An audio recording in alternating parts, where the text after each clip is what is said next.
বিমস্টেক সম্মেলনে আনুষ্ঠানিক নৈশভোজে যোগ দিয়েছেন প্রধান উপদেষ্টা ডক্টর মোহাম্মদ ইউনূস। একই অনুষ্ঠানে যোগ দিয়েছেন ভারতের প্রধানমন্ত্রী নরেন্দ্র মোদী।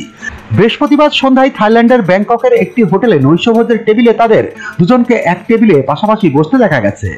ব্যাংককের একটি অভিজাত হোটেলে এ নৈশভোজের আয়োজন করা হয়, যেখানে দক্ষিণ এশিয়ার শীর্ষ নেতারা একত্রিত হন। অনুষ্ঠানে বাংলাদেশের প্রধান উপদেষ্টা অধ্যাপক ইউনূস থাইল্যান্ডের প্রধানমন্ত্রীর সঙ্গে স্মৃতিচারণমূলক একটি ছবি তোলেন। নৈশভোজে ভারতের প্রধানমন্ত্রী নরেন্দ্র মোদী সহ শ্রীলঙ্কার প্রেসিডেন্ট, নেপালের প্রধানমন্ত্রী এবং অন্যান্য দক্ষিণ এশীয় নেতারা উপস্থিত ছিলেন। এদিন সন্ধ্যায় নৈশভোজের বেশ কিছু ছবি সামাজিক যোগাযোগ মাধ্যমে দেখা যায়। ছবিগুলো পেছন থেকে তোলা হয়েছে।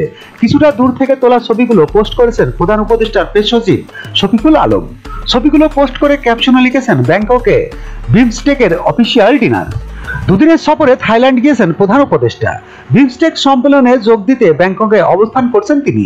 শুক্রবার বিমস্টেকের চেয়ারম্যানের দায়িত্ব পাচ্ছে বাংলাদেশ। প্রধান উপদেষ্টা প্রফেসর মোহাম্মদ ইউনূসের কাছে দায়িত্ব হস্তান্তর করবেন থাইল্যান্ডের প্রধানমন্ত্রী।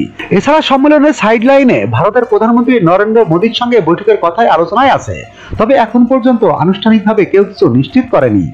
ASBD 24 সত্য প্রকাশে প্রতিশ্রুতিবদ্ধ। চ্যানেলটি সাবস্ক্রাইব করুন।